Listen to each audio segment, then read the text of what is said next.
Hey, it's New Thought Talk. I'm your host, the Reverend Steve Walling, from Fresno, California. I'm the minister of the Spiritual Awareness Center located in Fresno. Fresno is the heart of the Central Valley of California. And the Central Valley is the heart of California itself. It's an amazing, it's a great day. I'm glad to be here. I'm glad you're here with me. I think I got some good stuff to talk about today, but I'm going to do something a little bit different probably. Depends how the show unfolds, but at least I'm going to start with it. Normally, when I do these shows, I have a topic and I talk about them, and that's kind of what we're going to do today. But today I'm going to work from one of the books that's entitled Extension Study Course in Science of Mind. It's a 4-volume set. Originally, it was 48 individual lessons that you could get kind of as a home study class for Science of Mind. And then it was a 6-volume set, and Then it went out of publication for a while, and recently, last couple of years, it's been republished now in a 4-volume set, and each volume has 12 lessons in it and covers the whole thing. I like referring back to it, and specifically I like teaching from it, because as you begin each lesson in the series, there's a letter from Dr. Holmes talking about what he wants you to get from the lesson, and he gives you a lesson, and then he gives supplementary material that goes with it, and then he also has, there's a question portion of it to see if you got the information that he wants. And you, of course, now you have the answers so that you can see how you did on the questions. In volume 3, and that's what I'm working on here, and it is lesson, Meaning of Healing, lesson number 30. And it's one of the supplementary sections in this lesson that's entitled Spiritual Mind Treatment is Not Well-Wishing. And we're gonna get to that because, you know, bottom line, in science of mind and spirit, religious science, the main thrust is this concept of spiritual mind healing. And over the years, it has been not really sidelined, but it's been kind of overshadowed, if you will, by the understanding of religious science, science of mind and spirit being a religion. And Sunday is all about celebrating, and that's not a good or bad thing, it's just what is. And the emphasis on the individual being a practitioner of this spiritual science, to me at least, seems like it's been somewhat marginalized. I mean, any given Sunday, or you can go to the internet, there's a lot of great teaching by a lot of wonderful religious science ministers or other New Thought ministers, unity ministers, on and on. But in religious science, more so than the other New Thought practices, the concept of us individually being a practitioner in our own life, and possibly in the lives of those that are near and dear to us, or maybe even someone that has sought us out because they've seen wonderful things take place in our life, and maybe they want to know why and how, and after the conversation you begin to, or maybe they begin to decide that they're kind of interested, and maybe they'd like you to do affirmative treatment for them, or spiritual mind healing, or however you want to call it.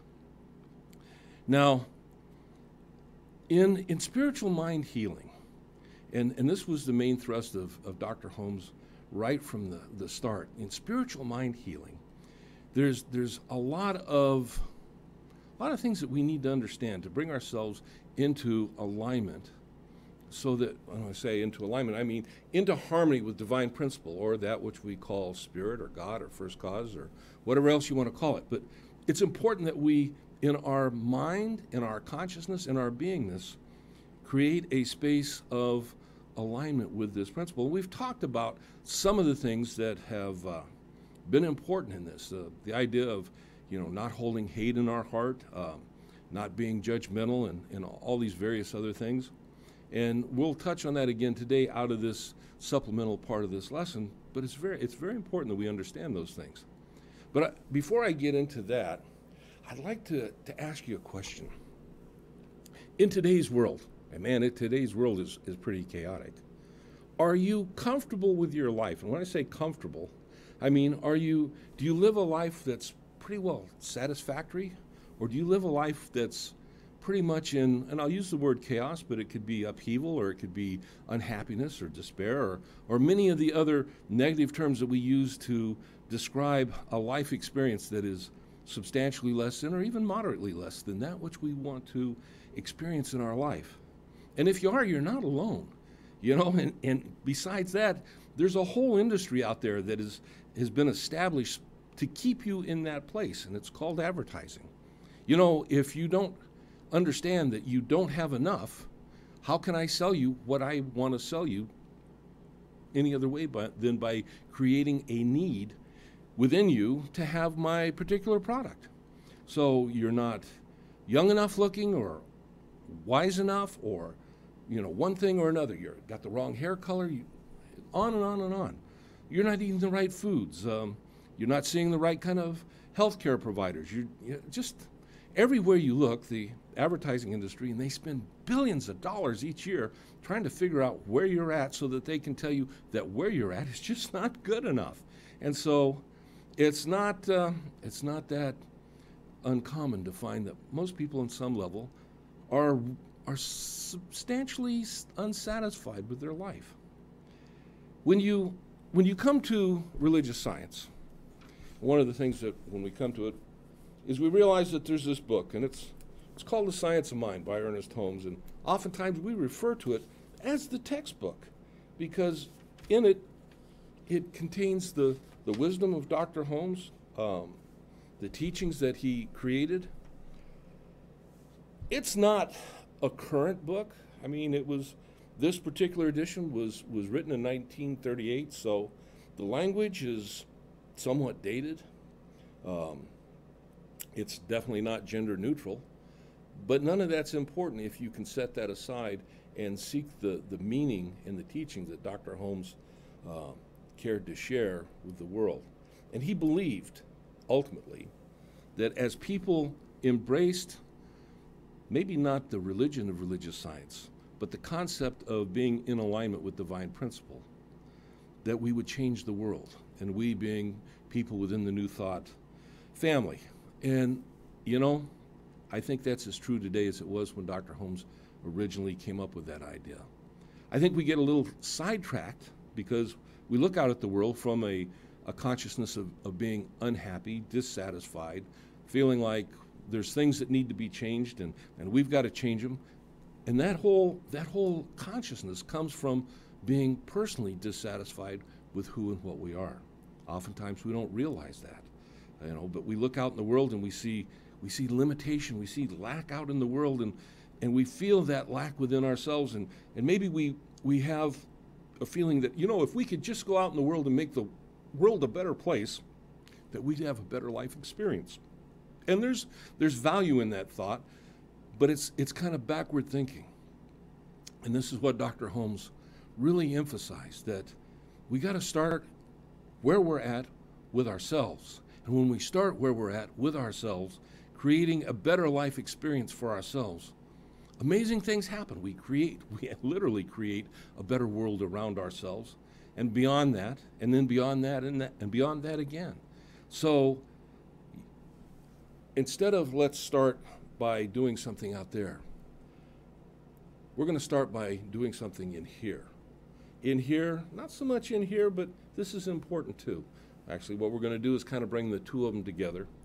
And the way we do that, one of the primary ways that Dr. Holmes taught is this concept of spiritual mind healing. And, we've talked about Jung's concept of the shadow. We've talked about Ernest Holmes' concept of race consciousness.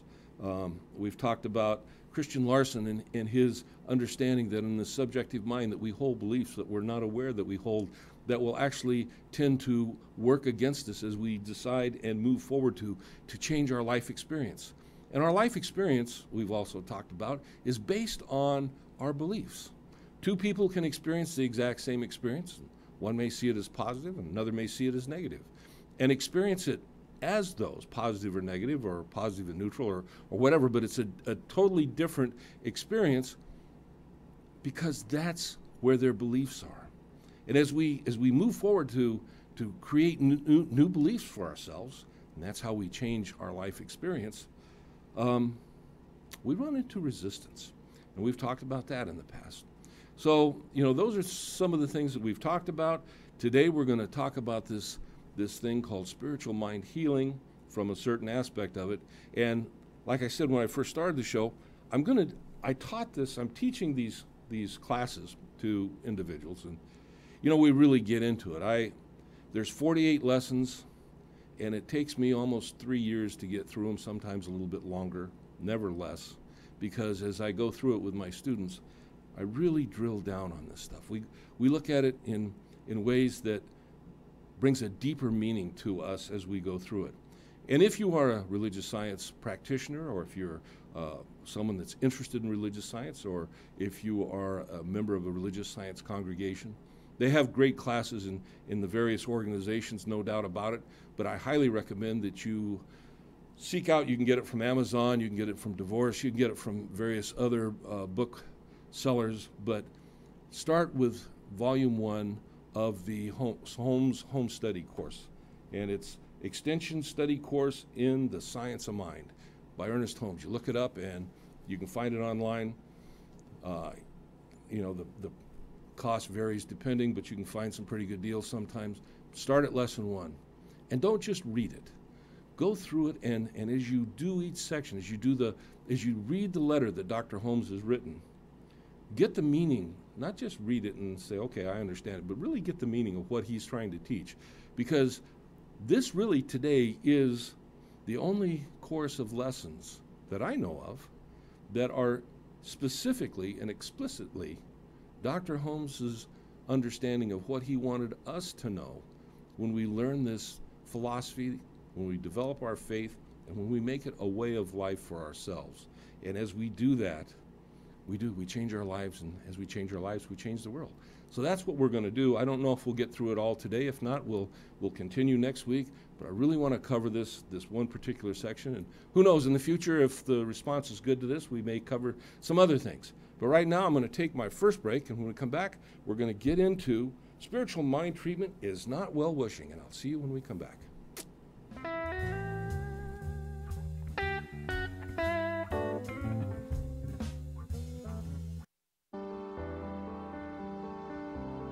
Linda Lee Kane is an author of fantasies, thrillers, contemporary fiction, and children's books. Order a book by Linda Lee Kane on Amazon or on lindaleekane.com.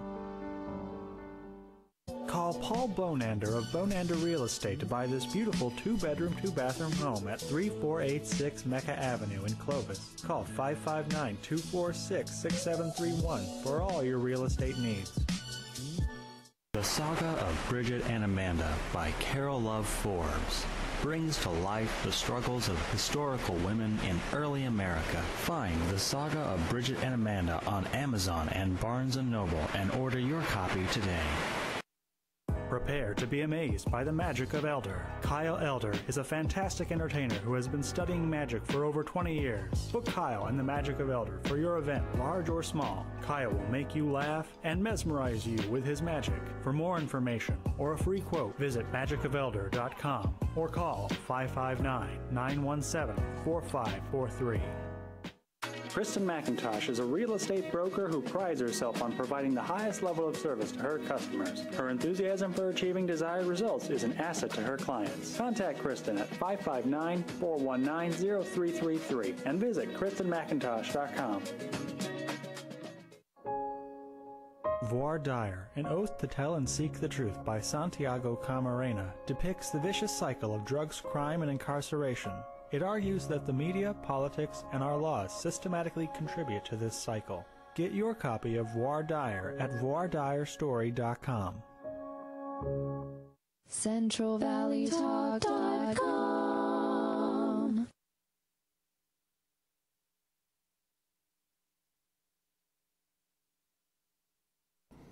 Welcome back to New Thought Talk. I am your host, the Reverend Steve Walling from the Spiritual Awareness Center located in Fresno, California. And I hope you're enjoying the show, and I hope you stick with us through these next 3 segments because we're going to be talking about this concept of spiritual mind treatment and it not being just well-wishing, not just wishing.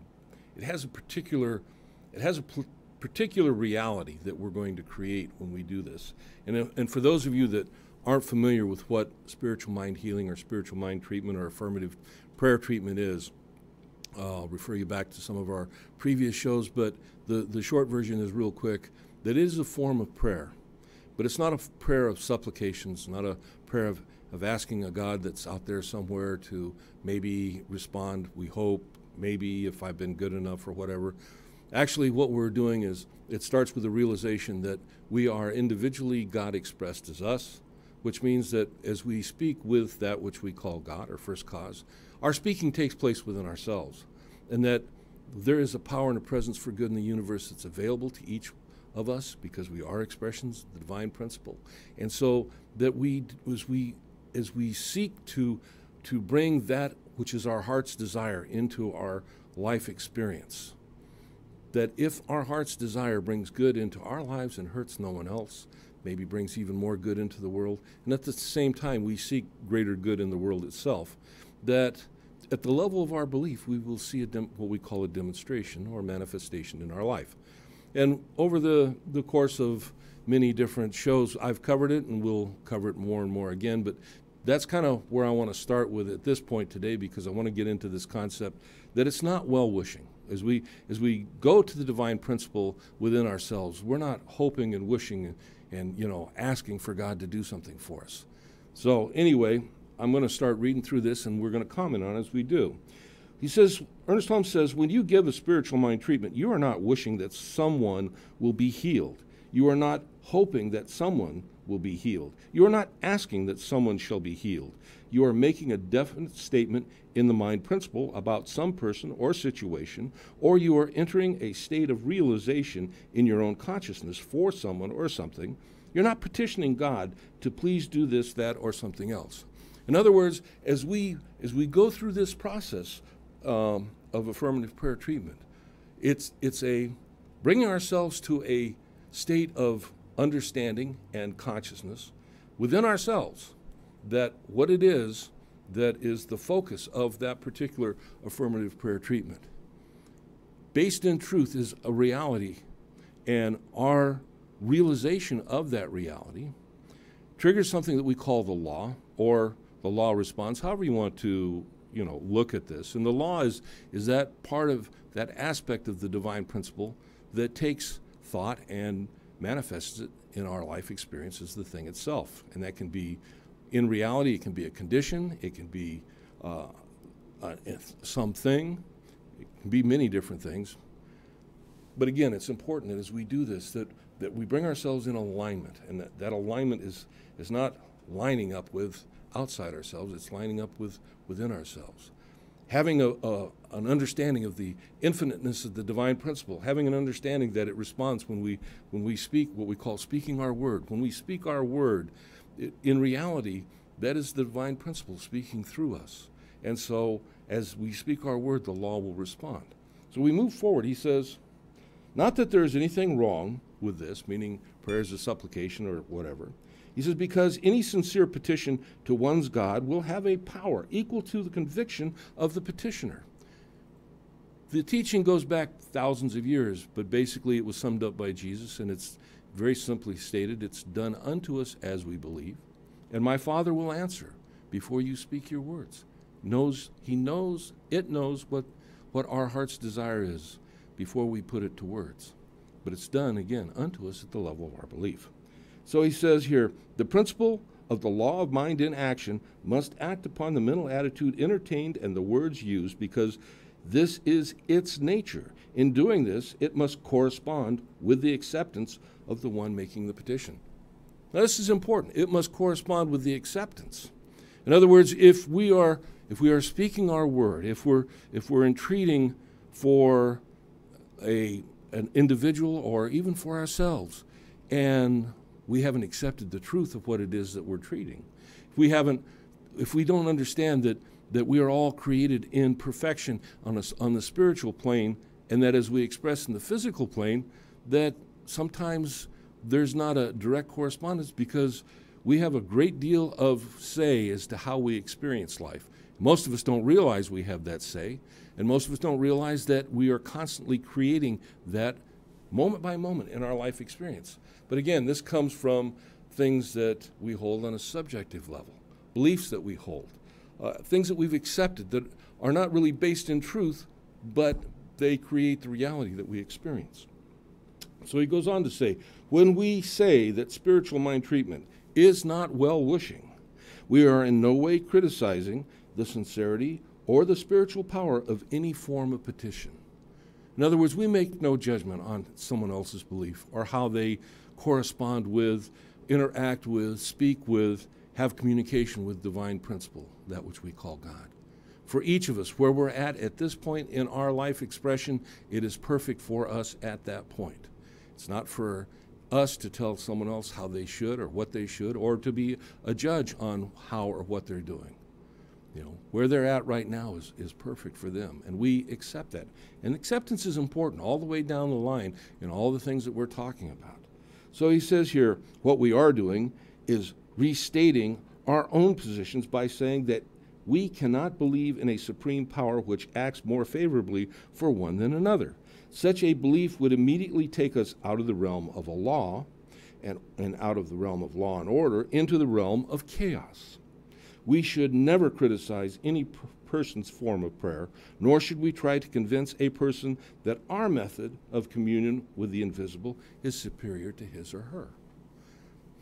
Like I said, oftentimes in New Thought centers and churches, people will come from varying spiritual backgrounds or even non-spiritual backgrounds because they've heard things or they've developed a level of curiosity, and sometimes because people are we tend to be so judgmental oftentimes in our life experience that as someone new comes to this and they hear us talking about this great thing called spiritual mind treatment or affirmative prayer treatment and our ability to use it, utilize it, and see the divine expressed in our lives, our embodiment of it as a life principle, and sometimes they make judgments.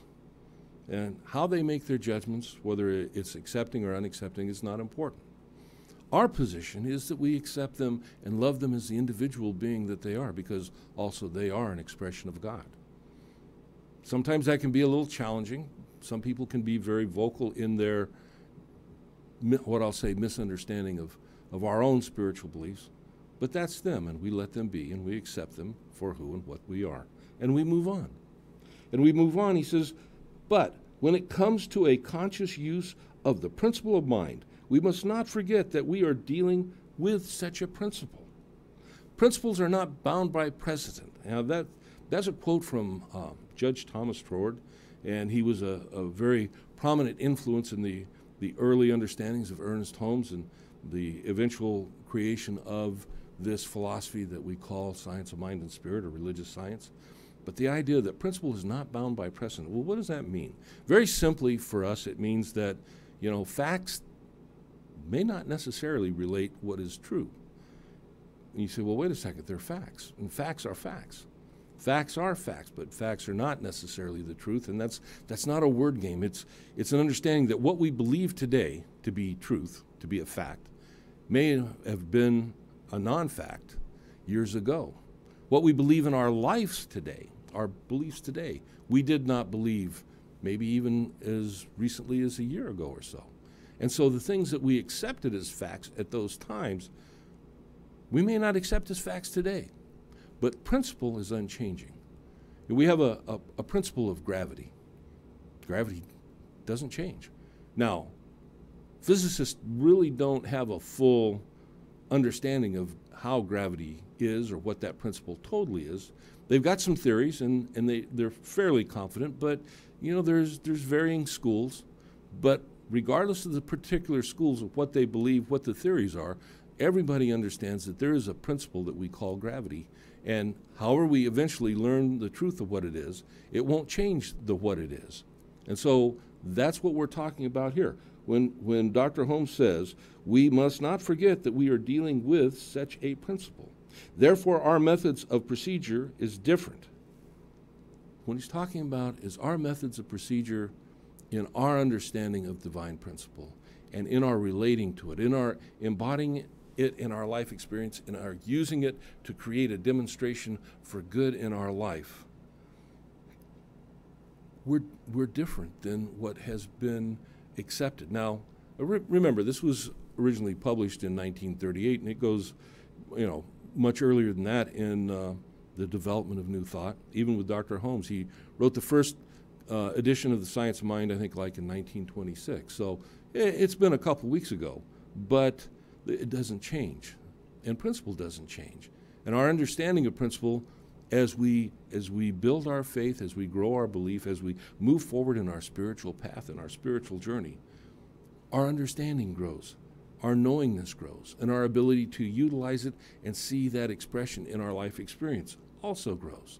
So it's different than maybe what we came from. It's different from what other spiritual philosophies teach, but it's a very powerful tool. And as we begin to learn this in our spiritual journey through New Thought, we realize just how good and how powerful this tool is. So he says, instead of hoping that something will happen, we are endeavoring to know that it has happened or is happening. This is a fine point in which science of mind and a fine point in the science of mind, and it should not be overlooked. Now, what does Dr. Holmes mean by this? That we should, as he says, know that it has happened or is happening. Well, if we're praying for something, obviously it's not here, right? I mean, that's why we're praying for it. Well, if we accept it at that level, then we're accepting the materiality of the physical world as being the reality of all that is. But if on your spiritual path you begin to see that, one, that you are a spiritual being, that you are the divine principle expressing as you, as an individualized aspect of itself in this life experience. In other words, we're God expressed as us, and that's not making a statement that we are God. It just means that just as God expresses in so many other ways, it is also expressing as us at a level of consciousness, at a level of beingness. And if you accept that as truth, and you also understand that if there's nothing but God, that God is all that is, in other words, God is infinite, immanent and transcendent, if that's what God is, then there's no, as we say, no place, no space where God is not. But within God, there's no time either, or gravity or any other thing. It's just God, and God includes all that is. But when we come into this life as a spiritual being, some people say we're spiritual beings having a physical expression or experiencing a physical life. And that's true, but I like to reframe it just a little bit. I like to think that we are spiritual beings in a spiritual universe, of which some part of that spiritual universe is the physical expression of all that is in the life that we're experiencing.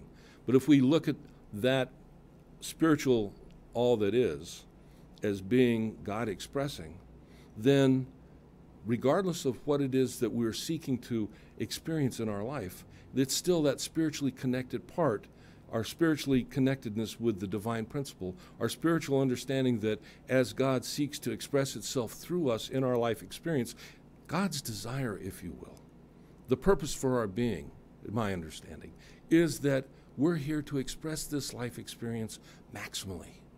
Maximally means we should be at a level of happiness and contentment and harmony and experience beauty and abundance in ways that usually is beyond what most people understand or accept for their life experience, because humanity has not been informed to meet life at this direction. But we can and we will, the greater we grow our belief and understanding. So when he says that it has happened or is happening, in other words, what we're doing is, one, we're accepting the idea that if there is a desire within us, if that desire is a desire that is in alignment with principle, alignment with God, if it brings good to us in our life and good to the lives of others that are around us, then that we can pretty much figure is God expressing that desire through us. Now, if God is expressing this desire through us, we have every right and expectation to believe that it is already present at some level. It's just waiting for us to get to that point in time and space, because the gift of life was given to us. Our gift to God is how we express that life. But along with the gift of life, it was the gift and is the gift of everything that we may need, want, and desire to experience that life maximally. And that's why it's important to understand our life expression, our life experience should be hopefully experienced maximally. And that's different for each and every one of us. You know, some people want to be mountain climbers. Some people want to be students. Some people want to be techies. Some people want to just lay on a beach and be a philosopher, whatever. So it's different for each and every one of us. But we know if we look at the world, if we look at history, if we look at humanity, we know that there's truth in this idea, because, you know, and I've said this before, we are all created equally. We're not all born equally.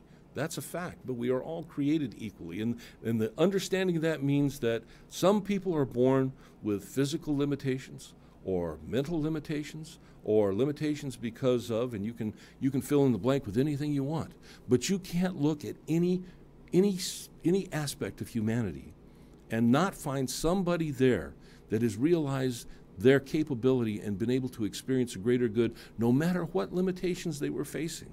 And what one person can do, anybody else can do if they can get the idea, understanding, and replicate what that person did. And primarily in New Thought Religious Science in mind is what we're doing is recognizing the truth of who we are, and in that recognition accepting it as our truth and then putting it into practice in our life. So I'm going to take my next break, and we're going to move on through the rest of this, and I'll see you when we come back.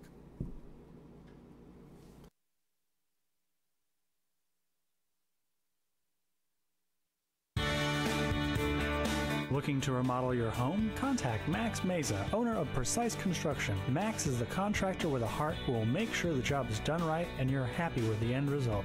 Need something repaired? Call Precise Construction at 559-477-3899 or email constructionprecise76@gmail.com.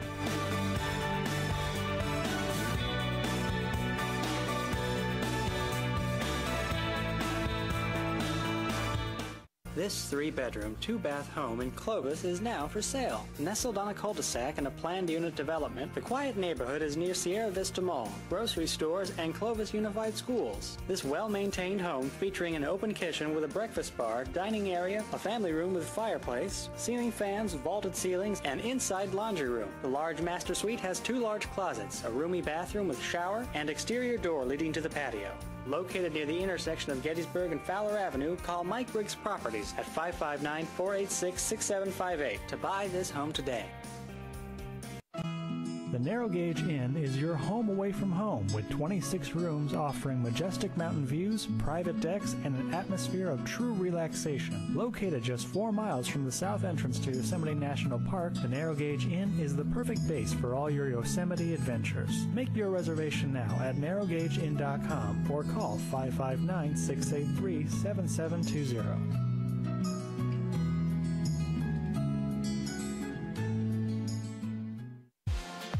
Lease or buy this modern 2-story Spanish-style building with private offices, open workspace, 2 restrooms, and a break room. This commercial office building is located at 10 East Olive in the Tower District. The floor plan is designed for easy conversion, and all interior walls are movable. Parking available at the back of the building in a fence-secure lot. Call Mike Briggs Properties at 559-486-6758 or visit MikeBriggsProperties.com.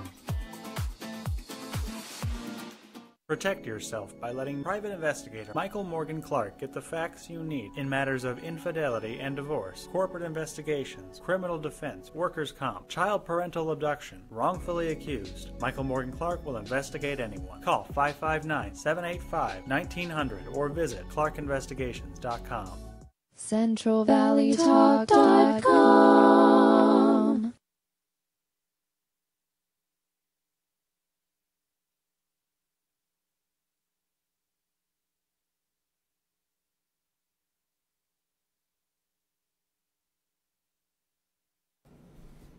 Welcome back to New Thought Talk.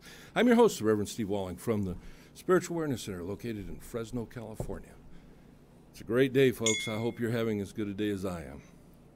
It's a day that I claimed right from the beginning of the day, and it's something that you can do each and every day. Claim your day. Start your day out right.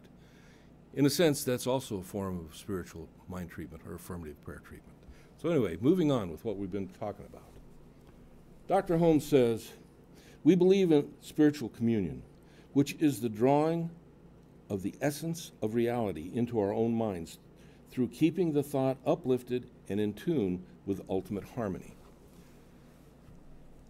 Bringing ourselves into alignment with principle, keeping ourselves what he calls in tune with ultimate harmony, is also something that I've spoken of in the past, and we'll talk about it again. The idea of the necessity, if you will, of having a spiritual experience. Having spiritual experience is an ongoing experience in our life. The reason, there's a very definite reason for understanding the need for this and the reality of what it does, how it plays out in our life. If we intellectualize things, if you've taken what I've been teaching, if you take what's taught in the Science of Mind book, if you've gone to classes at spiritual centers and you keep it all between your ears, it's kind of like a library. But it's like a library that, although it contains a lot of information, it's of little use, because it's not until we put it into practice. And in order to put it into practice, the ultimate end of that practice will be some level of spiritual experience. Now, there's a couple of things. I'm going to read you, again, this is out of The Science of Mind, and it's entitled The Need for Spiritual Experience. And Dr. Holmes says, "We need spiritual experience, a first-hand knowledge of life and reality. There is no medium between God and man, nothing between life and living, between heaven and hell, but an idea. But an idea has no real value until it becomes an experience."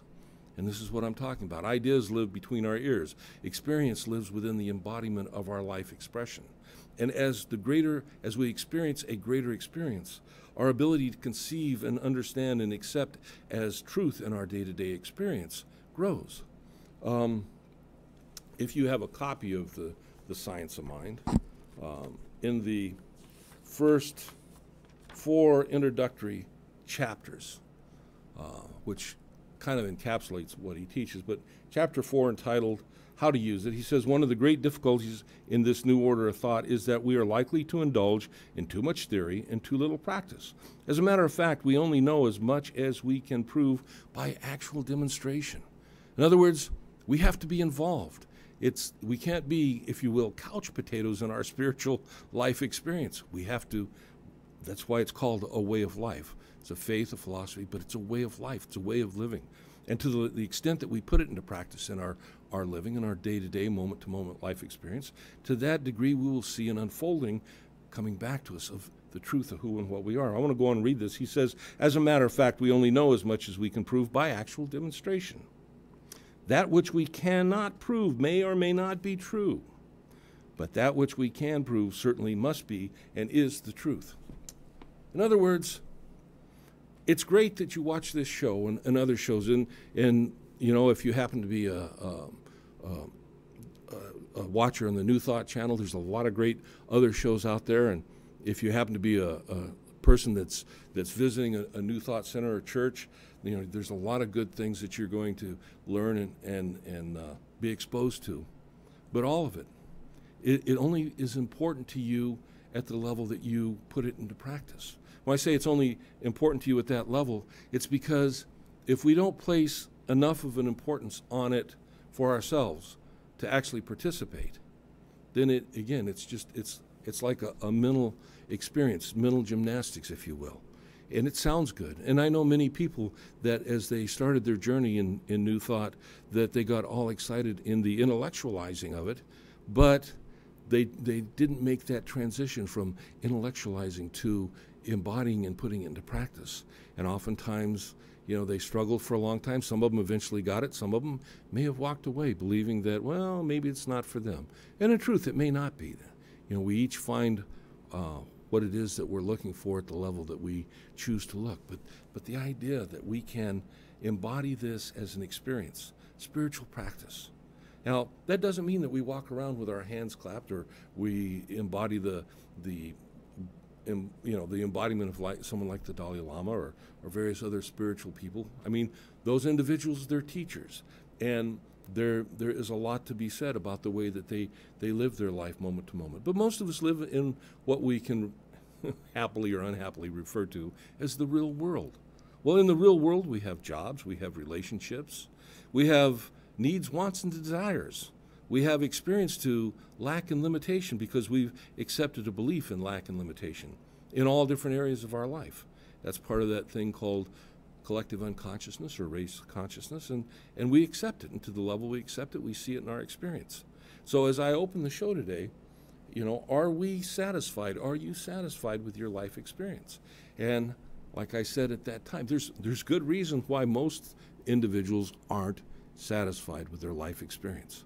Now, being satisfied with your life experience doesn't mean that you cease having desires or you cease wanting to express life at a greater level. It just means that you've accepted your life experience as an expression of the divine principle at this point in time with the desire to move forward.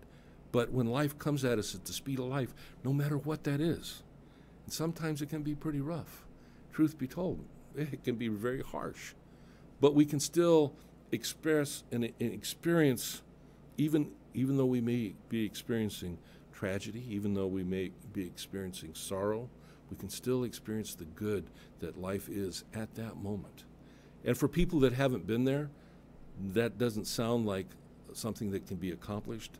But for people that have created that spiritual foundation, if you will, in their day-to-day life, and they utilize it, they practice it, that's a reality. It's a truth. And with all of this, and one of the main reasons why we express a need for spiritual experience is because none of this, not any part of it, can be given to somebody else as their reality, as their experience. It can only be done by them, by you, by me, taking the time daily to embody, to put into practice. And yes, it is time consuming sometimes. Yeah, it is. You know, taking time to maybe meditate, taking time to have prayer, taking time or taking the mental exercise of greeting something in our life experience that maybe not be up to the level of something that we are happy with, but seeking to see the good in it. Accepting somebody who may have diametrically opposed spiritual beliefs or social beliefs or, whatever other kind of beliefs that they may have that seems to be in conflict with the beliefs that we hold. Not allowing ourselves to go to anger or judgment, but accepting that person for who and what they are. That doesn't mean that we invite them over to our house or, have a barbecue or whatever else because we feel some kind of an obligation. That's not the point. We're not to be obligated. It's not about obligation. It's about accepting. And as we accept in a loving, harmonious way, as we accept that for ourselves, we create a better life for ourselves. And we find as we do this that life becomes not only more acceptable, but more harmonious, more happy, more beautiful, more peaceful. And if you've not put yourself in the position to experience it, and if that seems a little strange to you, if you're wrapped up in your cause, your whatever, and you hear these words and you go, well, obviously that can't be because then I'm not able to do and be what I need to do and be in order to move my cause forward. You'd be surprised. Your cause will move forward. The truth will move forward. And there is an ultimate truth. We don't know the truth necessarily. We know parts of it. My personal belief is when the pioneers of New Thought, religious science, in the early days, when they begin to put various principles into practice, when they begin to do things and see responses and demonstrations and manifestations, they didn't have the science behind it, if you will, but they had the ability to understand that what they were seeing was that if individuals practiced, if they experienced life, if they held a certain level of mental acceptance and the various other things, that they would see a life expression that was more healthy, more happy, more abundant. And they begin to look at how these things came about, and they kind of codified them, if you will, and they made different. They made spiritual tools out of the various things, and they noticed when people put these tools into practice, they saw certain demonstrations. And in one sense, that's how science got tagged with religion or spirituality, because if you do something that is replicable by somebody else doing the same thing, getting the same type of result, that's the basic premise behind scientific experimentation. And back at the turn of the 19th to the 20th century, science was big and exciting, and ministers and philosophers in New Thought, they said, this is a science. If you do this, you're going to have an expectation to see this, and at the level of belief, it will unfold in your life. And how great is that? And it's really great, fine. So they put it in books, and they taught it, and a lot of that ended up in the so-called secular world. We understand, we hear it in things like Think and Grow Rich, The Power of Positive Consciousness. There's all sorts of, there's a big industry of personal improvement books out there that are based in this.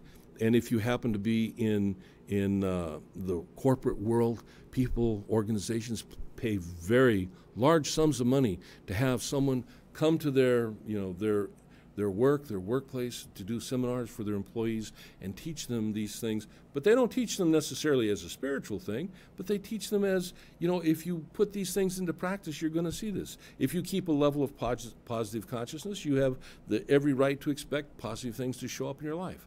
Well, why is that? And the why is that is, as we understand it, that there's something behind it, this thing that we call God or spirit, this consciousness. And in the world of science today, and this was where I was kind of getting to in a roundabout way, but science is beginning to reveal some of the theories behind why this works, an understanding as to why it is that, if we have a level of belief or have a level of acceptance, that we actually do affect the fabric of reality in our life.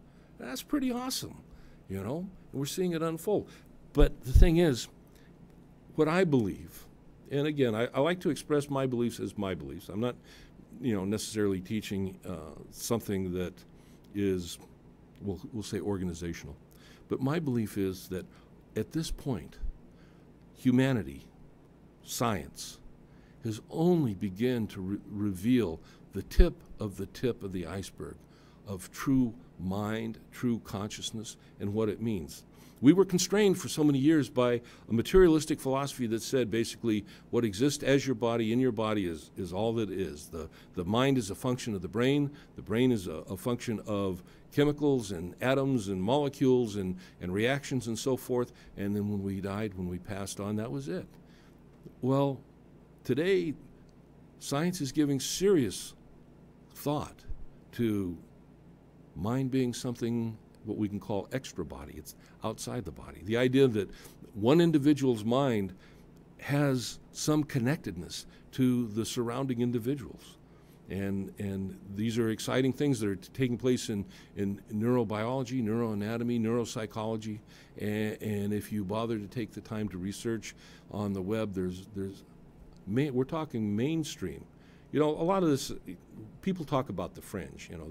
That's the beliefs that are kind of out there that, well, maybe they are, maybe they aren't. It sounds good. We'd like to believe it, but we don't have anything behind it. This is mainstream research that I'm talking about today, and you can find it in reputable papers and documents. And so it's exciting as we begin to move into this next phase, if you will, of our understanding of what is truth, what is principle, and how it expresses in our life. The idea that we can, through spiritual mind healing, and understand when we talk about spiritual mind healing, we're not just talking about healing a cold or healing a physical disease condition. We're talking about healing our life. It can be psychological healing. It can be practical healing. It can be healing as to how we interact with life, our ability to create abundance in our life and what abundance means for each and every one of us. And it is different. What is abundant for me or what I feel is my desire for abundance may not be what you desire for abundance. But if we have that desire, like I said, and if that desire is in alignment with principle, as we do our work, our spiritual work, we have every right to expect a demonstration and a manifestation in our life. Understanding that's awesome, but also knowing that the limitation to that exists not out in the world, not to what something we know is in the supply line, so to speak, but the limitation to that exists right here and right here. And so the power of new thought, the power of religious science, the power of science of mind and spirit is the power of peeling the onion, if you will, opening the lotus to get to that center point within ourselves, to a greater understanding, a greater acceptance, and a greater spiritual reality in our day-to-day life experience. So moving on, he says, we believe in spiritual communion, which is the drawing of the essence reality into our own minds through keeping the thought uplifted and in tune with ultimate harmony. We believe that the divine presence is immanent in everything and every person. This, of course, is the very basis of our assumption, that the divine presence is immanent. It's not out there somewhere. It's immanent. It's here. It's within us.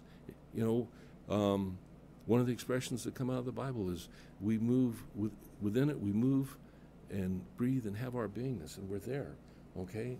So it is the rock or the foundation upon which our edifice is built.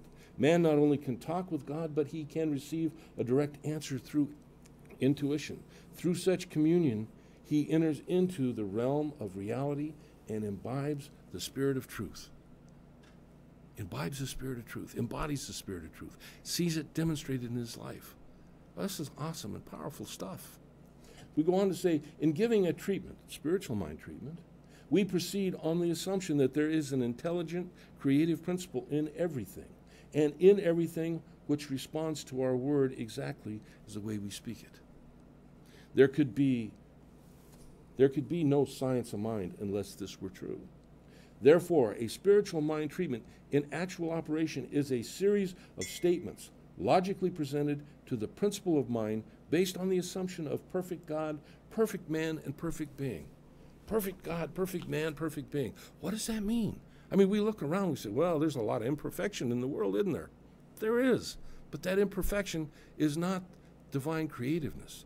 That imperfection is based on, if you will, kind of a generalized acceptance of belief of what has been by human consciousness. This is what we call race consciousness or collective unconsciousness.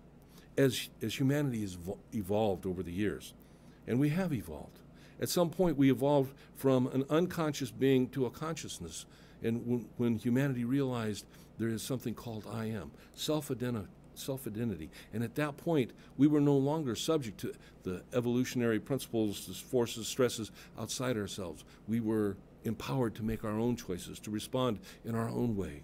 And some of those were pretty tough. Some of them were pretty harsh. But if you look at the history of humanity throughout, we see this upward spiral of consciousness and enlightenment. We're not there yet. We got a long way to go. And yes, we can see in various parts of the world many things that we judge to be very terrible or atrocities. Things that we can look back in history and we see that may have been accepted at one time, and we don't accept those today, but they're still there on some level. But the generalized consciousness of humanity, even with all the chaos, even with all the advertising businesses that are out there, generally we're moving on an ever upward spiral of enlightenment. So anyway, we're going to take our next break. When we come back, we'll work on this, and hopefully I'll get it finished today. If not, we'll pick it up again. I'll see you when we come back.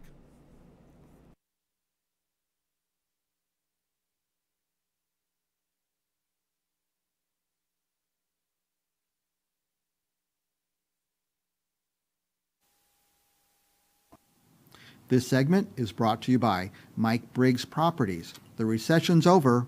It's now safe to sell your home. Call Mike Briggs Properties. I'm Greg Steen, your host for the Truth for Seniors show. Glad you're joining us today and coming to you from Central Valley Talk in the heart of Fresno. So every Wednesday at 2 you can find us, and we'll be here giving you the most up-to-date and accurate information possible, bringing you experts, as we promised, from lots of different fields related to seniors, senior needs, the caregiver needs, and everything that goes with that. So if you're looking for the right information and timely information, this is the place to be.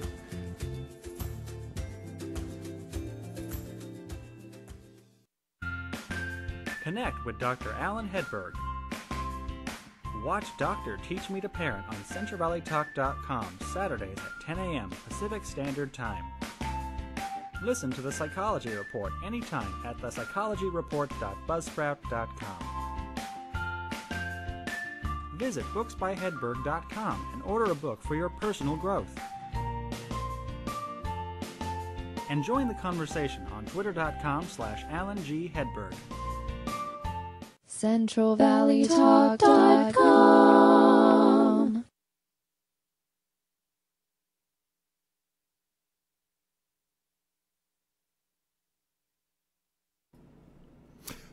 Welcome back to New Thought Talk. I'm your host, the Reverend Steve Walling from the Spiritual Awareness Center located in Fresno, California. The show has really flown by. I didn't realize I lost track of my time, so we don't have a lot of time left for this segment. We're going to stop right there in the lesson, and I'll pick this up in the next show. But I want to get to this point here. Now, this is a little book that was put together. It's called The Hidden Power of the Bible.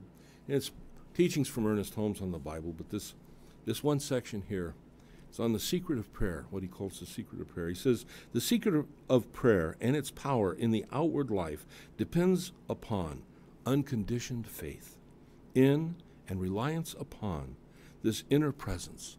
Unconditioned faith. That can be tough for a lot of people. You know, we all have our judgments and our beliefs and our beliefs and limitation at various levels. Unconditioned faith and reliance upon, okay? He says we must enter in the closet. That is, we must shut out all else and enter the precinct of spirit in quietness, in confidence, believing. Prayer has power, not through repetition, but by belief and acceptance. And those are a couple of things we talked about today. Belief and acceptance. You know, what we believe today, we did not necessarily believe yesterday, and what we believe today, we may not believe tomorrow. But at the level of belief, whatever that is, it's done unto us. As we look out into the mirror of our life, we can really discover what our true beliefs are, because life does mirror back to us what our beliefs are.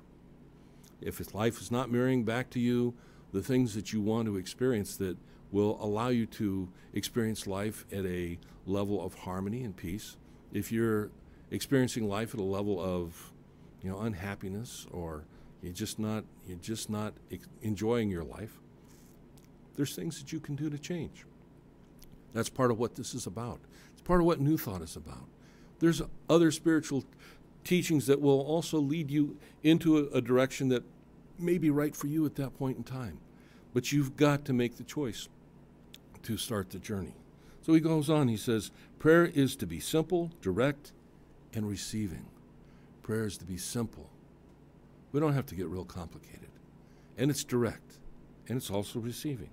He says, we are to believe that God indwells our own life, that this divine presence is sufficient for all needs. Life comes at us at the speed of life. Do you believe that the divine principle lives within you and is sufficient for all your needs? Can you grasp the concept that the divine principle, or God, this thing called God or this thing called life, as it created you as an individual aspect, a part of it, that in that moment of creation, however that came about, also created everything that you could need, want, and desire to experience your life abundantly, positively, prosperously. To the level that you can believe that, you'll see it unfold in your life. And that's not a promise that has no substance behind it. But you've got to get to the point of understanding that it's a promise that has the substance of divine principle behind it. He says, we are to believe that God will provide for us and bless us abundantly. And when we enter this secret place, we are to leave all else behind. And this is important. This is what we've been talking about over the last couple of weeks. This is all hate, animosity, and vindictiveness. We are to forgive and forget all that cannot enter heaven, for only in doing this can we enter. In other words, what our judgments are, what our beliefs are, we're told that, judge not, lest we be judged, and by what measure we judge, by that measure we shall be judged. That's a powerful truth. There are a lot of things that we put judgment on, a lot of people, and we can work ourselves up. We can get very emotionally tense and angry, and we can allow hatred to boil up within ourselves. The more we do that, the more we bring that consciousness back into the world. And I say back into the world because we came into this world, each and every one of us, with a consciousness, a desire to love and be loved. That's one of the primary things a newborn brings into the world and experiences. And there's been enough evidence over the years to prove that when an infant is denied love, that physically they suffer. Their health suffers oftentimes unto death. That's how powerful love is. And that's when we look at love at that level, as an individual infant. They don't have all the biases. They don't have all the experiences. But they love, and they have a need for love in order to express life abundantly. Well, you know what? Truth be told, it's within each and every one of us now. You know, we like to think we've left all that behind. We've grown, we're mature, we're adults. All that's true. But ultimately, that basic thing that we came into life still lives within us, prominently, oftentimes at levels we don't know or understand. It affects our life when we believe that we're not receiving the love, when we believe that life is unloving, when we haven't learned to reciprocate love, give love back. So in so many ways, I guess, part of this whole idea of spiritual mind treatment is also a recognition of the love that's in the world, the love that is the world, the love that's in us, and recognizing and realizing that as truth. And oftentimes we refer to the divine principle as love itself. And hey, I'm pretty much on board with that. Anyway, I hope you've enjoyed the show today. We'll pick it up next week, and we'll finish off this lesson and we'll move on. Blessings to you. As you go through the week, know that the light of God surrounds you, the love of God enfolds you, the power of God protects you, and the presence of God watches over you. For truly, wherever you are, God is there and all is well. And you can reach me through email at maderasac@gmail.com or rev.steve11@live.com. And I love to hear from you, and I'll see you when we come back. Take care. Have a great week.